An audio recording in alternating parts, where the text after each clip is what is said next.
কিছু পুরুষ মনে করে যে আমার স্ত্রীর চেয়ে অন্যের স্ত্রীটা অনেক ভালো, অনেক গুণবতী। ইস, যদি ওরকম একটা বউ যদি আমার হতো। সেটা সে কখনো ভাবে না যে আল্লাহর নিয়মতে তোমার এই দুজনের বাধা পড়েছে।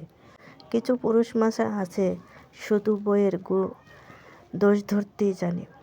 তুমি এটা করলে না, ওটা করলে না, তোমার দ্বারা এটা হবে না। কি কখনো তার মনের কষ্টটা বোঝার চেষ্টা করে নাই। তোমাকে আর বোঝাবো না আমার কিসে কষ্ট হয়, কিসে আঘাত লাগে। তোমাকে আমার মনের কথা বোঝাতে গেলে শুধু আঘাত পাই আর কষ্ট পাই। তাই নিজেকে তোমার থেকে অনেক দূরে সরিয়ে নেব। নারী চলে যায় অবহেলায়, অযত্নে, আর নারীর দোষ হয় চরিত্রের। চাইলে কি সব কিছু ভুলে থাকা যায়? তারপরেও চেষ্টা করে মানুষ।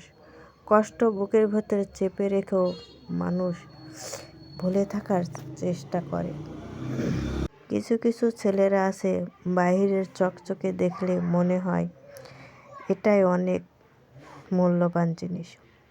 ঘরের বউকে কখনো মূল্য মনে করে না, কারণ তাদের এটা তো ঘরের বউ, তার কিসের মূল্য, সে তো ঘরেই আছে।